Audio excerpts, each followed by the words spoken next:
Okay, you are on Conservative Conversations with Chris Howard, and as I jokingly like to say, you're in luck. I'm Chris Howard, so far it's all going according to plan, which most of the time happens. Not all the time. Sometimes life is just difficult and it doesn't go according to plan. I don't know what to tell you about that, but it is.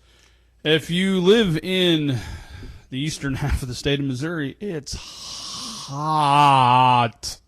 It's killing me. I'm not a I'm not a warm weather, hot weather kind of guy. I prefer it, if it never got above about 80, as I jokingly like to say, you're in luck. I'm Chris Howard, so far it's all going according to plan, which most of the time happens. Not all the time. Sometimes life is just difficult and it doesn't go according to plan. I don't know what to tell you about that, but it is.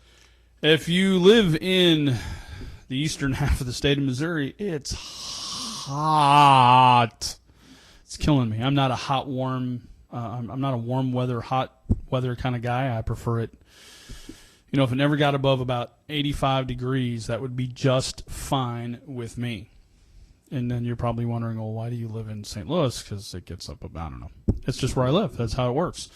A couple announcements, and I'll make these again at the end of the show. Tomorrow, I will not be here. I know that breaks your heart, but I will not be here.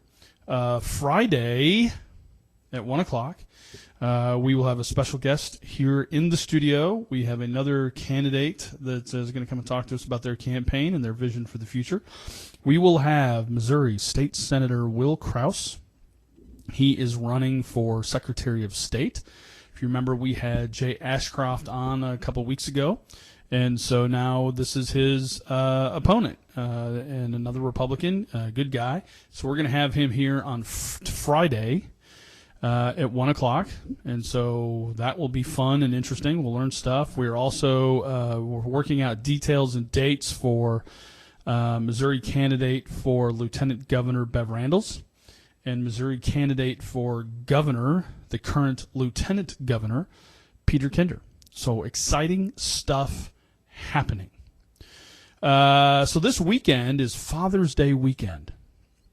And being a father, I look forward to that because we always go somewhere and do something. And, I make my kids do stuff they wouldn't normally want to do because it's Father's Day weekend, which means I get to make the rules. But we do it together. We have fun, and that's the important thing. And, I'm going to take just a minute here and talk about kind of the cultural problem that we have developed in this country beyond just a chronic problem. I think it's cyclical, endemic problem, and that is the lack of fathers for children. Now we can get into poverty and all those other factors, and I'm not discounting any of them. I get it, but children need both parents. I'm not going to do anything to discount the role of mothers. My wife is a wonderful mother, and I'm grateful for that. So anything I'm about to say has nothing anti against women or mothers or anything like that. But children need fathers. Children need that male role model and that positive male image. And if you're a father, especially if you're a young father, if you don't know, ask another man. Don't be embarrassed. Don't be ashamed. Ask, because your children need you, and they need you to be a good father. And being a good father isn't all that hard.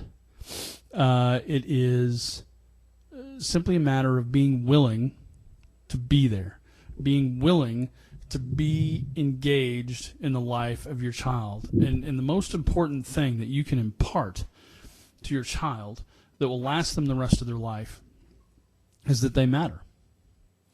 That if you take time out of your schedule to engage, I don't care if it's, playing tea house, wrestling, sit down watching a movie together, going to the park, going fishing, take them to the Dairy Queen, whatever it is, man, it's not that hard.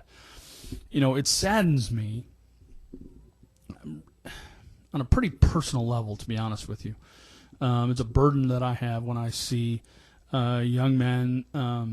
I go to the store sometimes, and I see this a lot.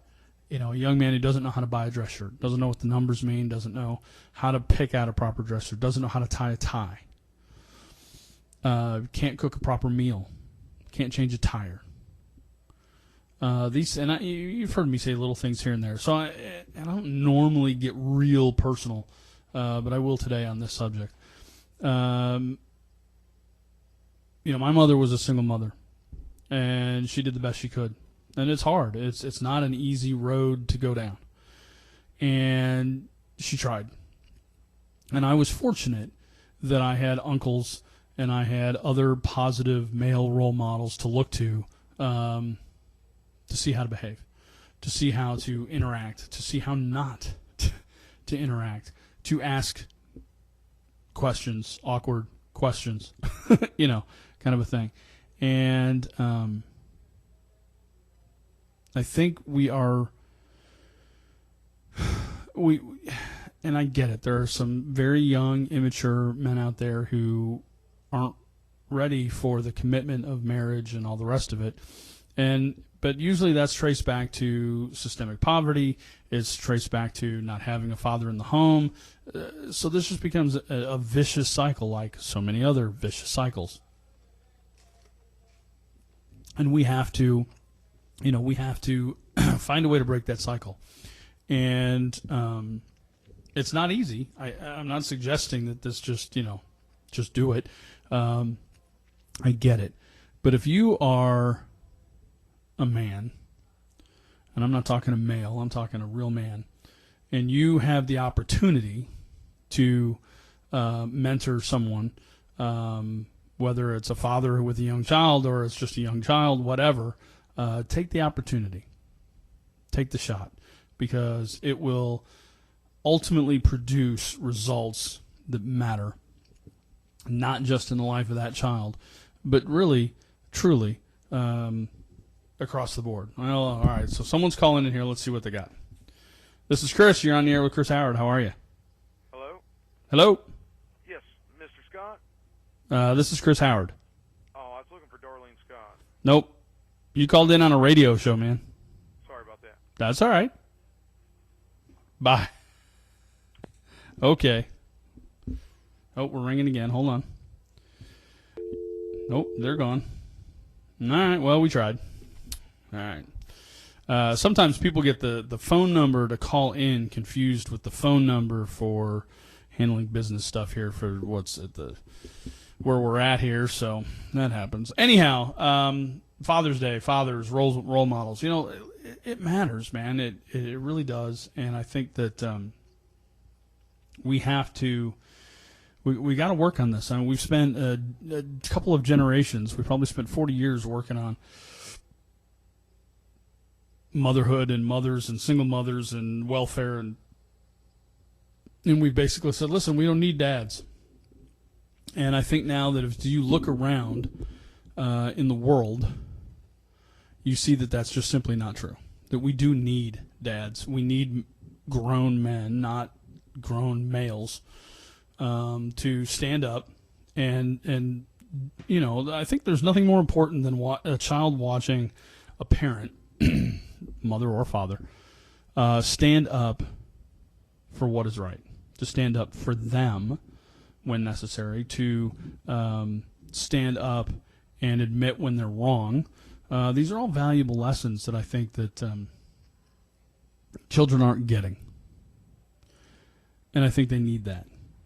And I'm not talking just children, in North County or St. Louis City or whatever. I'm talking out in West County. You got a lot of kids who are single, their moms are single moms and they have no male influence. And so maybe the mom's got a great job, so they live in a nice house. But the problems that still run from not having a father in the house and not having that nuclear family and not having that positive male role model, the damage is still done. It may manifest itself differently, but the damage is still done, I can assure you. So, I don't know, that's my Father's Day thing for the day.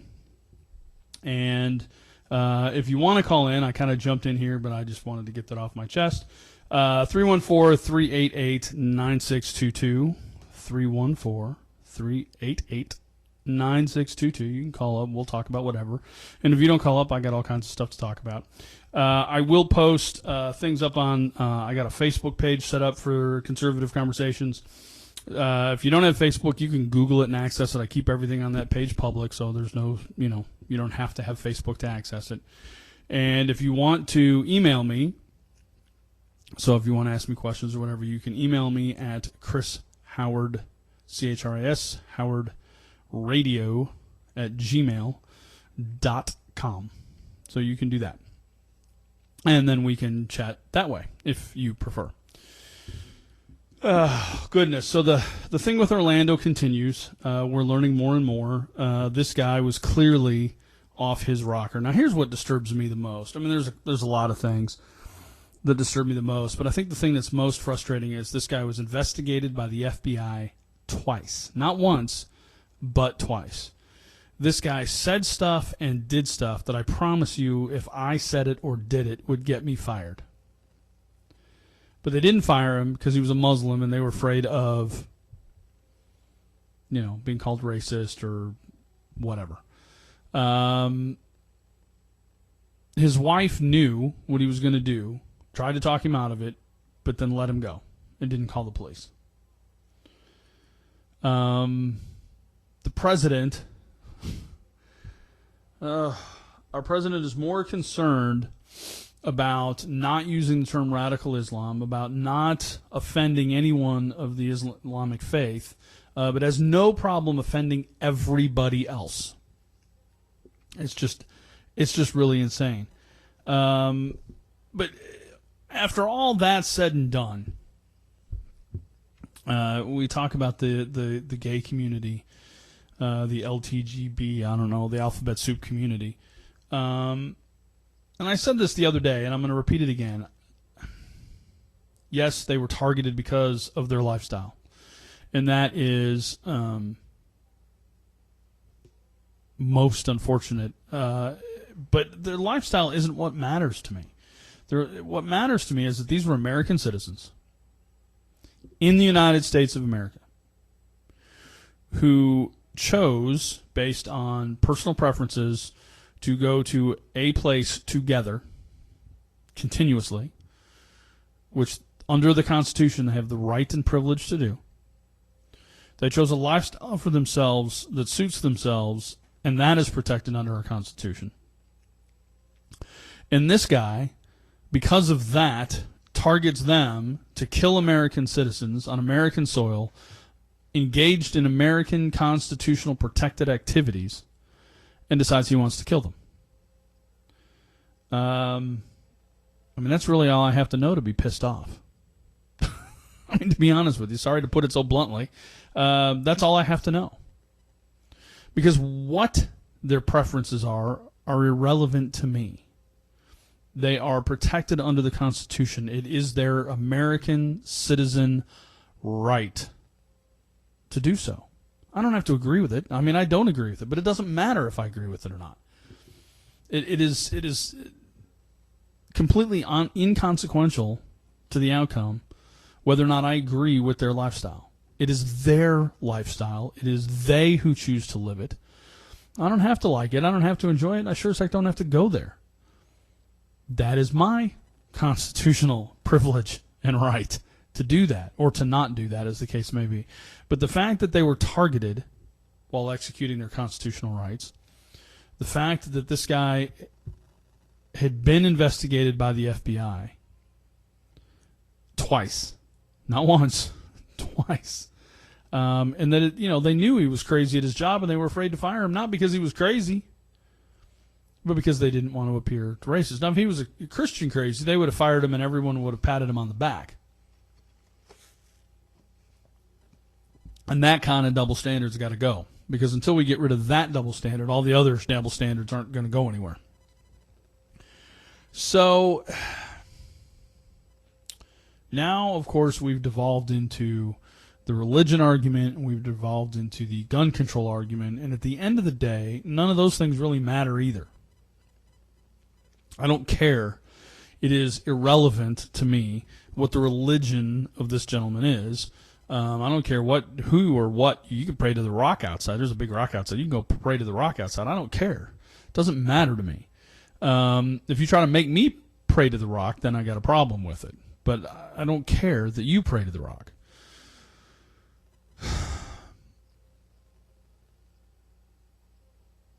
And I'm just going to say this, because I've never hidden my Christian worldview from my politics, and I won't now. To the gun control, gun freedom people, the gun or guns aren't the issue here. He would have picked something else. He could have created a bomb. He could have done anything else. He could have done that. If his mind and heart is set on committing this atrocity of violence, he's going to do it anyways. The first murder, was done with a rock. There have been plenty of mass murderers. We glorify Vlad the Impaler as Dracula and some, whatever. But Vlad the Impaler was called Vlad the Impaler because he used to stick people on spikes and line up the entranceway to his castle with their bodies. I'm sure if he'd had a gun, he probably wouldn't have used it because it's much more frightening to do it the way he did it.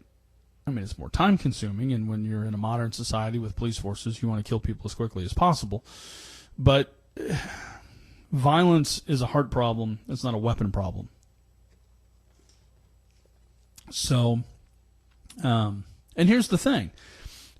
Not one of the gun control proposals that's out there, short of just banning all guns, and even then, I don't think, would have stopped, would have prevented, would have worked in this case.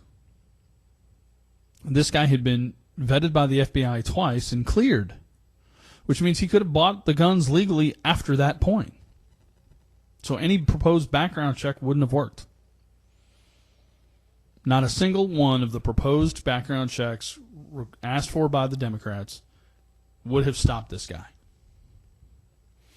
So now we get to the assault weapon. Talk about the most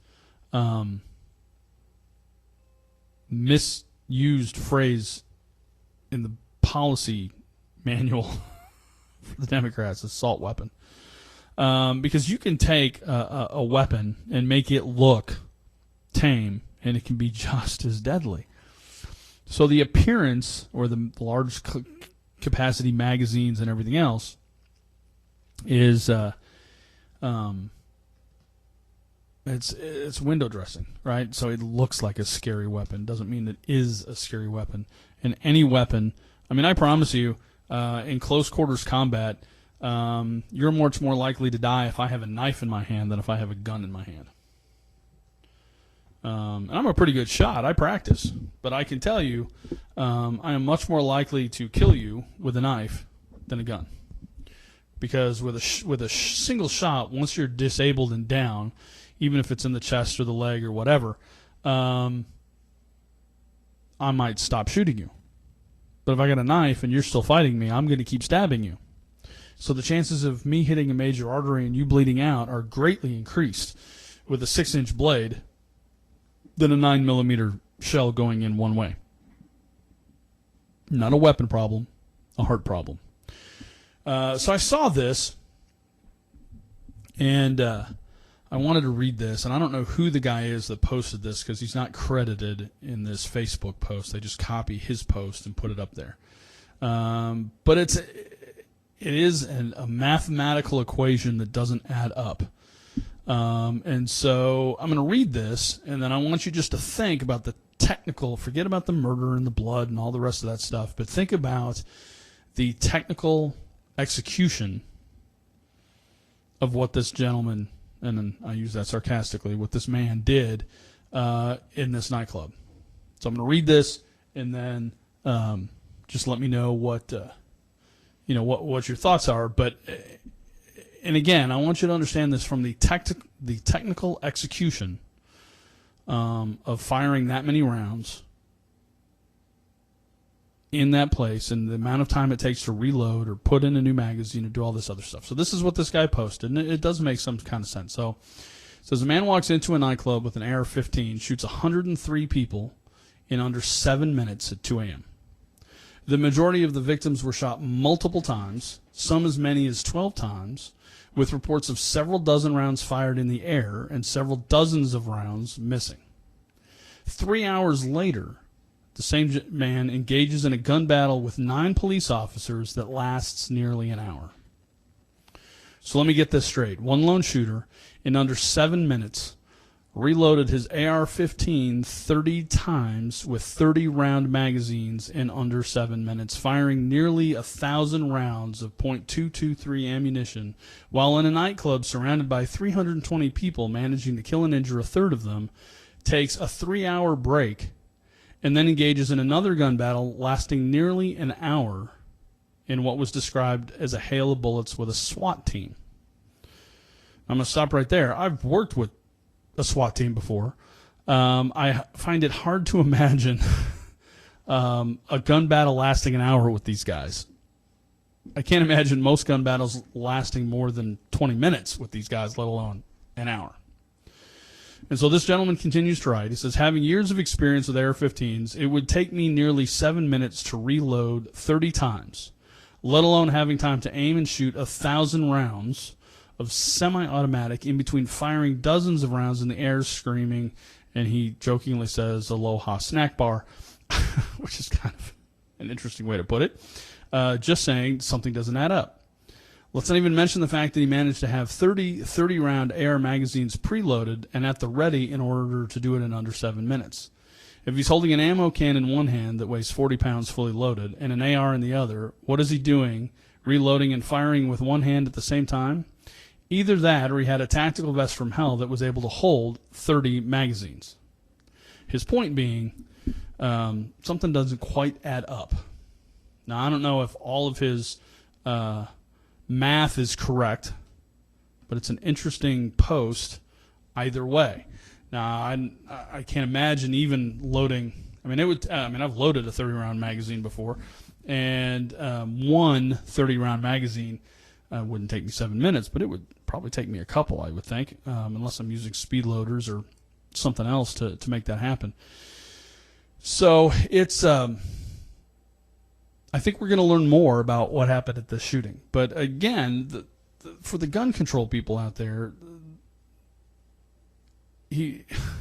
there's no background check proposal that would have stopped this guy from buying a gun the day before he did this. He was investigated by the FBI twice. He was cleared twice. You go for a background check and the FBI is going to say, well, we cleared him. It's just kind of crazy. So, I don't know. That's an interesting mathematical understanding of what happened. So here's something else that was posted out there, and I've seen this from several people on Facebook. And I think this somewhat accurately goes to the way people think who have concealed carry permits, who carry a firearm. We're not talking people that are looking to go shoot somebody, but they carry a gun because they just don't trust. They don't trust you. They don't trust the people around them to not be stupid like this idiot in Orlando. So I'm going to read this to you. I'll be interested to see what anyone thinks about this. But I've seen this posted. So people are cutting and pasting this quite a bit out there on Facebook, and it's kind of a narrative type deal here. So so I'm just going to read what it says here. I stand behind you in line at the store with a smile on my face and a gun under my shirt, and you are none the wiser, yet you are safer for having me next to you. I won't shoot you. My gun won't pull its own trigger. It is securely holstered with the trigger covered. It can't just go off. However, rest assured, if some lunatic walks into a grocery store and pulls out a rifle, I will draw my pistol and protect myself and my family, and therefore protect you and your family. I may get shot before I can pull the trigger, but I won't die a helpless, blubbering heap on the floor begging for my life, for my child's life. Nope. If I die, it will be in a pile of spent shell casings. I won't be that victim. I choose not to be. As for you, I don't ask you to carry a gun. If you're not comfortable, then please don't. But I would like to keep my right to choose not to be as helpless a victim. There is evil in the world, and if evil has a gun, I want one too.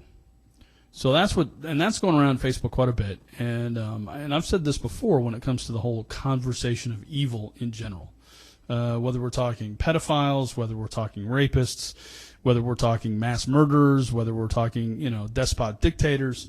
As I've said before, and I'm quoting the line from the movie, the greatest trick the devil ever played was convincing people he didn't exist.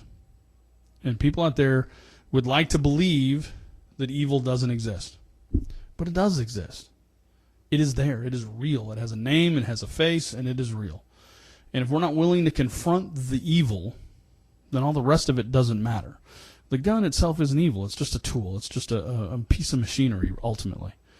It is not evil in and of itself. Now, the need for it might be evil, but the gun itself isn't evil. As I said before, the first killing, was done with a rock. Cain and Abel, if you believe the Bible.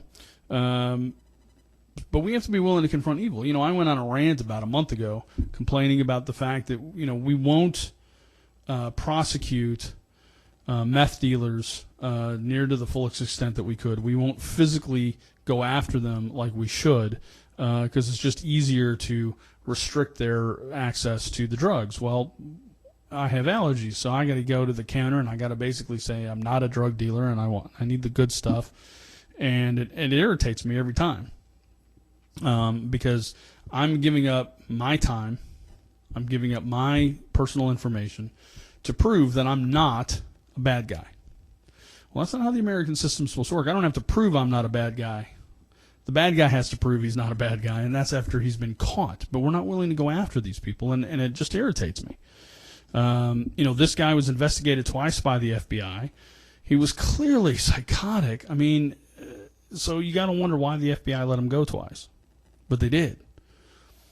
Because we're not willing to go after the bad guys. It's much easier to say, well, if we just take away this freedom, we'll protect you from the bad guys. But every time we give up another freedom, they still can't protect us from the bad guys. And at the end of the day, we have to go to war with the bad guys. It's just how that works. So, I don't know. Listen, it's not that simple. I could sit here and rant about it for 3 hours if you want, and it's never going to be that simple. Somebody the other day asked me, well, what do we do? How do we do to stop it? And I said, well, first off, it starts in the house. It starts in your home, right? This guy was radicalized here. He was a homegrown crazy, all right? He didn't go over there and then come back. He didn't come from there to here to commit this crime. He was from here. He lived here, and he was made crazy here.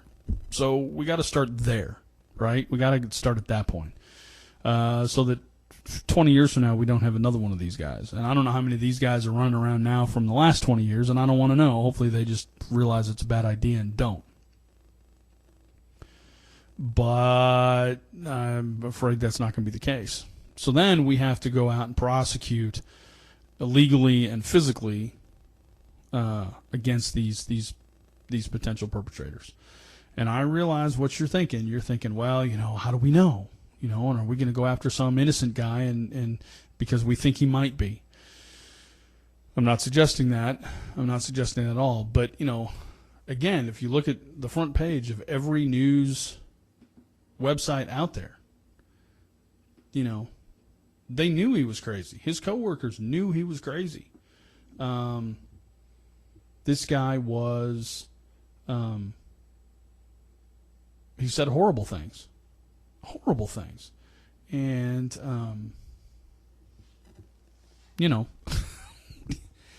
at some point you got to be willing, and the people were, I didn't want to say anything because he was Muslim. Well, guess what? You say crazy stuff. I don't care who you are. You could be my brother, and I love my brother, but if he says really crazy stuff, guess what? I will wrestle him to the ground. He's bigger than I am, but I will wrestle him to the ground, put my foot on his face until the guy with the white jackets show up. Because that is a demonstration, believe it or not, of love. And, all this talk of, we need more love, less hate, I'm all for that. But sometimes love is being tough. Sometimes love is saying no. Sometimes love is saying you're bad and we're going to prosecute you because you're bad. That's love too. We can't have this anarchy version of love that just says, well, don't worry, be happy. We'll love everybody and everybody will be good, because that's not how the world works. There is evil in the world, and that's how it works. It doesn't, evil doesn't discriminate. It doesn't care. Evil hates all of us. It doesn't care if you're rich, doesn't care if you're poor, doesn't care if you're gay, doesn't care if you're straight, doesn't matter what color you are, doesn't matter what church you go to or don't go to, doesn't matter. And so, part of love, believe it or not, you may not want to hear this, is discipline, is accountability, is prosecuting evil when it shows its head. And I realize you get exhausted because prosecuting evil is kind of like playing whack-a-mole, right? This new one pops up everywhere you look. But that doesn't mean you can give up. You can't give up. You have to keep fighting, because it is going to keep coming after you. And, we used to be, as a country, pretty good at that. Now, we made a lot of mistakes along the way, and I'm not going to defend every action. But as a country at large, we did a pretty good job of prosecuting evil. Sometimes even when we committed it. And sometimes not. But I'll stack our record up against the record of most countries around the world most of the time. No one's perfect. We are not perfect. We'd like to be. We'd like to think we are. But we're not.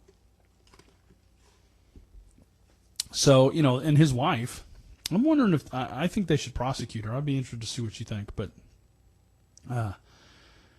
she knew, and she didn't say anything.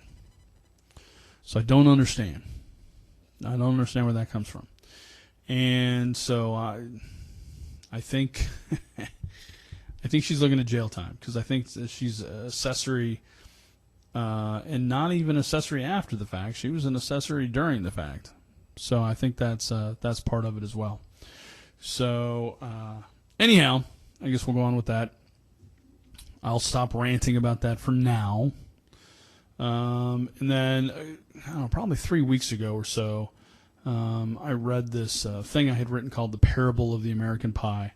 And I posted it up on the Facebook page, and a couple people have either missed it on the Facebook page, asked me to do it again. So I'm recording this today, so I'm going to read it again.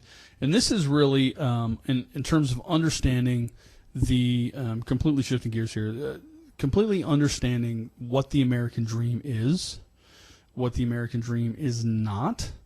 As we've talked numerous times before, the American dream is defined as the pursuit of happiness, not the achievement of happiness. And the way they defined happiness is the right under the Constitution to enjoy the fruits of your labor. And that any government action that took from that enjoyment of the fruits of your labor, your income, your product, your whatever, that was in essence taking some of your happiness.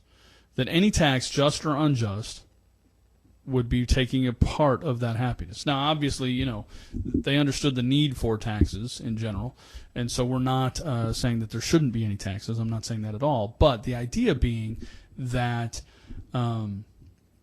there's a limit, right? You will willingly give over some taxes, and you willingly won't give over others. And the minute that it becomes an unwilling thing, the government is kind of overstepping its bounds, unless the people, as a aggregate whole, decide that it's worth it to do those things. So this is we talk about the American dream and the pursuit of happiness, and so under the idea of that pursuit of the American dream, it's kind of I wrote this. So this is kind of metaphorical. I talk about pie because I like to cook, and gluttony is one of my favorite sins, and so I love to eat, and so that's what made me think of it. So I'm going to read this to you, and it's on the Facebook page. I can repost it if you want. But like I said, some people asked me to reread this, and so I will read this and hopefully not have technical difficulties while I do it. Okay, so the parable of the American pie. The answer is really fantastic apple pie. Apple pie is so amazing that it is the shining example of American culinary greatness. I'm talking about a large, fresh, steaming pie with a perfectly flaky crust, the best tart apples, sweet, gooey brown sugar and cinnamon that makes the whole house smell great for hours. Pie so good that you can hear it begging for good vanilla bean ice cream and a glass of milk. We're talking about such an amazing apple pie that just thinking about this pie makes your mouth water and brings back a flood of happy thoughts, just from the aroma. Are you hungry for your American dream yet?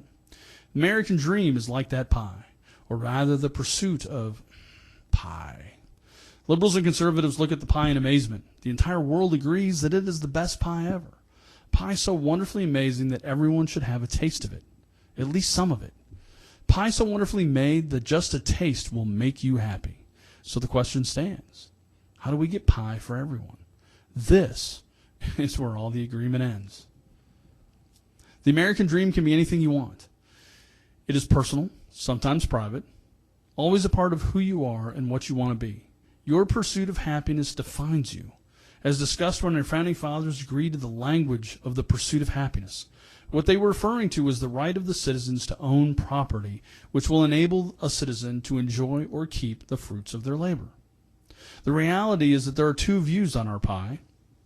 In my opinion, liberals look at the pie and see people without pie, and they want them to have some. Remember, liberalism is compassion at any cost. The plan then becomes one of sharing or redistributing pie. The liberal view, there's always a finite amount of pie. In a world of finite amount of pie, there's only one way for people to have more pie: redistribute and regulate pie. Sadly, liberals never see the ability to grow and produce more of anything.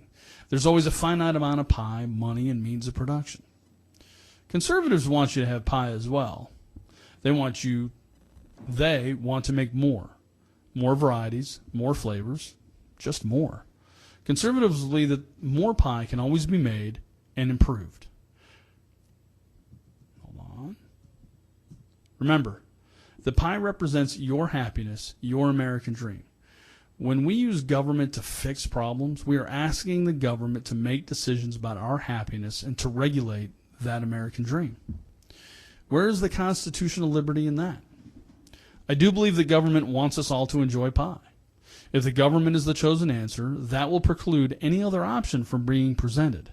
Nothing can compete with the government. Every time the government is supplying the product or service which denies an individual or individuals from providing that service, that always denies happiness. I'm not suggesting that no regulation or laws should be in place by our government, or that some sort of capitalistic anarchy is a viable economic construct. Rather, true capitalism, or the true free market, suggests that every baker of pie has the right to improve on the pie, produce more pie, sell that pie in another market at a profit, of course. Some liberals would agree with this to a limited point. The consequence of overregulation is that no variations can take place. Profit margins are determined in a vacuum and not based on the fluctuating demand for the pie. The real free market is about the seller and purchaser exchange, and that both parties have benefited from that exchange. Sadly, this is rarely the case. As a consumer, that exchange is more one-sided in favor of the seller and no longer a mutually beneficial exchange. Why? Because we have lost sight of the real value of our money and thus accept the uneven exchange as part of the process. We have lost sight of the idea that our money is the product of our labor, and it is not a means to an end but the representation of our potential happiness under the Constitution. This is not to be confused with materialism. Remember, your money, produce, product, and labor is the fruit of your effort. You should be able to enjoy it, and as much as possible. Stuff does not equal happiness. Rather, the pride in your work and the various joys that can bring is happiness, and that is what you have a right to pursue. What if the pie with more or less cinnamon becomes more or less in demand. Does the regulation allow for this variance in ingredients?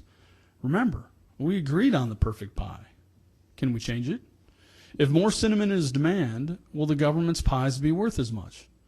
This is now your regulated happiness. Conservatives want more happiness, not less. Regulated happiness is not true happiness.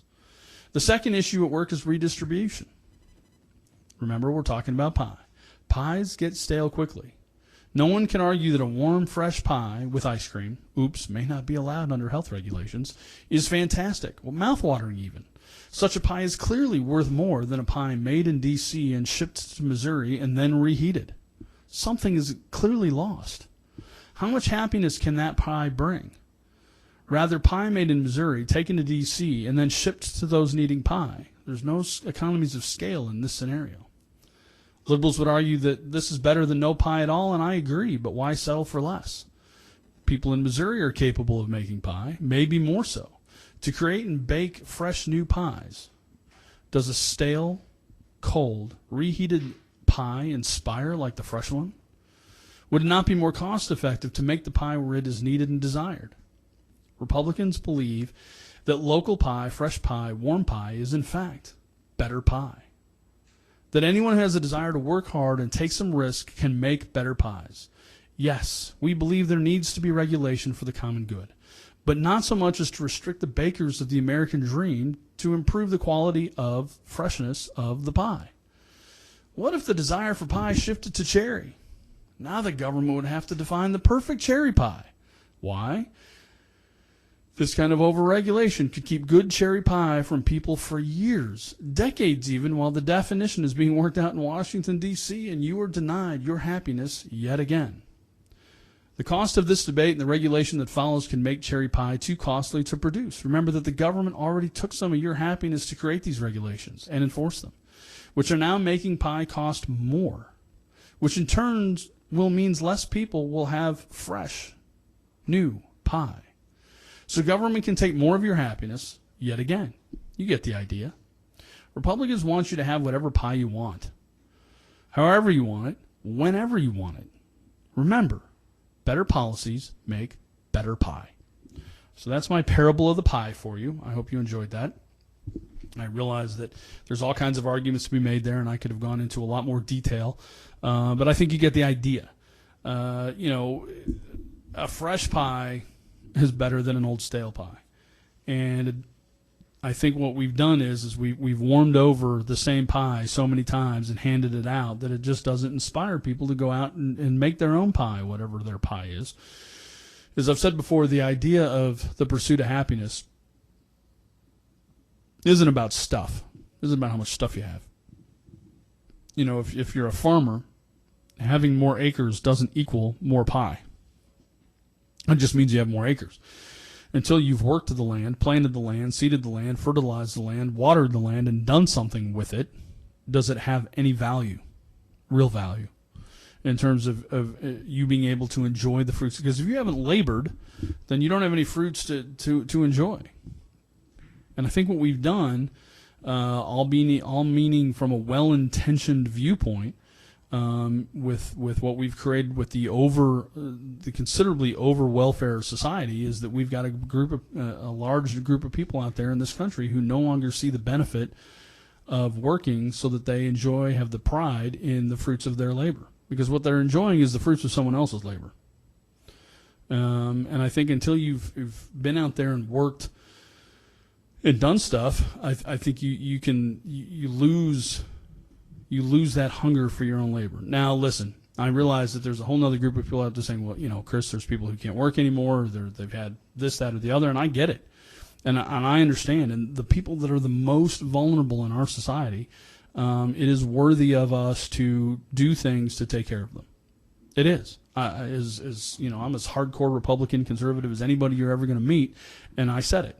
But that doesn't mean that we should create this welfare society across the board. If they are able and capable, it is the government's job to create the environment that allows business to grow so that people can have jobs, good jobs, right? Not $8 an hour jobs at flipping burgers, but real jobs. and then they can enjoy the fruits of their labor. There's a huge difference between the most vulnerable in our society and those that we've just generationally just started taking care of. And I think, back to, can't we just love everybody thing? Remember, sometimes love is tough, and sometimes, we enable people in what is not their own best interests. We talked, kind of extrapolating here a little bit, but, we talked a couple weeks ago about the heroin epidemic. And heroin gets you. And once it's got you, it's not letting go without a fight. And even then, it may not let go of you. I mean, you can, that's not something you can love away. It takes years of being clean and sober to recalibrate your brain to not be what heroin does to your brain when you're hooked on it. So it's not an easy thing. I'm not suggesting that any of it's easy, but I can promise you it's complicated and it's hard, but it's worth it. It is worth the effort. It is worth the time. It is worth the fight to make your life better, to make my life better, to make your neighbor's life better. And so I think there's a fine line, and I think we have no idea where it is anymore. I think there's a very fine line, and I think we have kicked so much sand and dirt and garbage over it that we have no clue where that line is anymore. And the minute you blur those kind of lines and you start enabling and you start making excuses, that's how this crazy guy in Orlando slips through the cracks. Remember, his boss knew he was crazy. His wife knew he was crazy. The FBI suspected he was crazy. And he got away and did it anyways. Why? Because we didn't have the guts to confront evil. We didn't have the guts and the willingness to shovel the crap off of the line, remember where the line is, and then say, okay, we're not going to cross this line anymore. But we won't do that. We'll just, maybe it won't happen. Maybe it'll be okay. If I don't say anything, then nobody can accuse me of anything. We got a nation of cowards. And I'm not saying it's easy. I'm not suggesting it's even simple. It's hard. It's hard work. It's tough. It involves risk. But what costs more? The potential risk of temporarily being called a racist because you called out this guy for his crazy activities and the crazy things he said and the crazy things he believes and the things that he did, or the guilt now that rests with these people now that he's killed 50 people. You can call me names all day long. I don't want to live with the guilt of 50 people dying because I didn't stop somebody or I didn't say anything because I was afraid. There's a cost and there's a risk. I get it. We live in a mean, vicious society that will go after people because you might disagree with them. And that doesn't make it any easier either. But what's worse? Because I'm telling you, I couldn't live with the guilt. If I knew that guy was crazy, and I worked with that guy, and the things that he said, and I didn't say anything to anybody because I was afraid of getting called a name, and then he goes and, shoots 100 and some people, and 50 of them are dead. And we don't know. There may be a few more dying. 6 of these people are in pretty serious critical condition. And so, listen, you can disagree with me all day long about politics, about policy, but I challenge you to argue with me on this. We have to find the American core competency of rugged individualism that's willing to take risk, that's willing to stand up for what they know is right and wrong. I don't care what your religion is or not religion. I don't care what your personal preference is in the bedroom. If you encountered this guy and he said these things, it was wrong. Plain and simple, you knew it was wrong. If somebody in your neighborhood's talking this way, it's wrong. If someone in your neighborhood is going crazy and robbing every business around you and you don't say anything, you're wrong. I don't care what his excuse is. He's wrong. I saw in the news where there was some gun battle, somebody had road rage, and some 3-year-old was grazed by a bullet. You want to see road rage? Graze one of my kids with a bullet. then you'll understand what road rage is. You know, one of these days, somebody's going to kill the wrong person. And what I mean by that is somebody's going to kill somebody because they wanted their shoes, or they wanted their wallet, or they wanted their phone, or they wanted their car, or they just happened to get in the way. And that person's going to have friends who aren't going to sit there and cry on TV. They're going to load up and go hunting. And then where are we going to be at as a neighborhood, or as a country, or as a state, or as a city? Because when that starts to happen, you can take every riot that there's ever been, Ferguson, Baltimore, Los Angeles, Chicago, wrap them all up into one, and that's not going to equal what happens next. And we can't afford that. We are smarter people than that, and we can do better than that if we would just have the courage to stand up and say no. And not just say no. I'm not just saying just say no. You got to act on it. You can say it. Anybody who's dealt with, and trust me, I'm involved in politics. Anyone who's ever dealt with a politician knows they can say anything and do something else. We see that all the time. We see that, unfortunately, in our churches. We see that in our schools. We see that in business. Oh, I'm going to make this promise to make good, and then they don't, or they're gone, or they're, whatever. And so I get the whole not trusting thing. So don't just say stuff. You got to be willing to do stuff. If you're not willing to do it, shut up. Quit complaining. Go be the helpless victim. Don't come crying to me. Because I'm sick of it. As I said at the beginning, listen, I don't care, and I truly don't. I could care less what these people in Orlando, what their personal preference was, how they see themselves, how they identify themselves. All I know is this. They're American citizens on American soil, engaging to assemble, even if it's just a party. The right to assemble is guaranteed under the Constitution. They have a right to identify themselves as any way they see fit under the Constitution. The Constitution could care less if you're gay or not. They are engaging in protected activities under the Constitution as American citizens on American soil.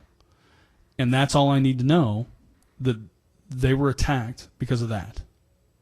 Anything else doesn't really matter to me. I don't care. But I'm furious that we want to make it about all this other stuff. We want to make it about gun control. We want to make it about religion. We want to make it about whether or not they're gay. Who cares? They were American citizens on American soil engaging in activities that are protected under the Constitution, and that was violated. And that enough is for me willing to go to war.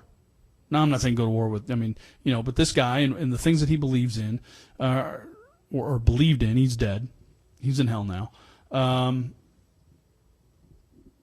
We have to be willing to stand up and fight that. And if it's literally going to war, or if it's figuratively, metaphorically going to war, whatever it takes. But we can no longer tolerate that kind of stuff. And at the end of the day, I'm sorry, I disagree with a large number of the politicians out there who are giving platitudes and, can't we just get along? Can't we love each other? Yeah, we can love each other. We can get along. But there's got to be some teeth.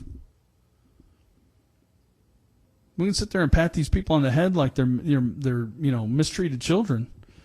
But even mistreated children still need a spanking once in a while.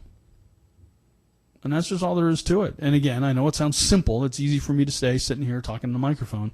But, listen, if I encountered a person like this in my life, you'd be hearing about it. If I worked with a guy like that who said those things that they're saying he said, that's on every news thing out there, not just on one of them. All of them are saying it. Man, you'd know if I came across him. The FBI would know. The police would know. My elected officials would know. And I've had a few of them on the show, so I know how to reach them. So all I'm saying is I know it's not simple. I know it's not easy. I know there's risk involved, but we have to stand up for our communities. We have to stand up for our country. We have to stand up for what we say we like about our country and our Constitution. And what we didn't do in this case, and when I say we, the people that were living around this guy in Florida, didn't do was any of that. Because if that had happened, those people wouldn't be dead now. or seeing it in a hospital. We wouldn't be going through another one of these tragedies. So I don't know. That's my rant for today. It'd make you all crazy, I guess. Just another reminder, I will not be here tomorrow. So don't be looking for me. I will post that up on the Facebook page. Friday, we will have a candidate from Missouri Secretary of State Will Krause, State Senator Will Krause. He will be here. And so now we will have heard from both of the major Republican candidates for Secretary of State. So he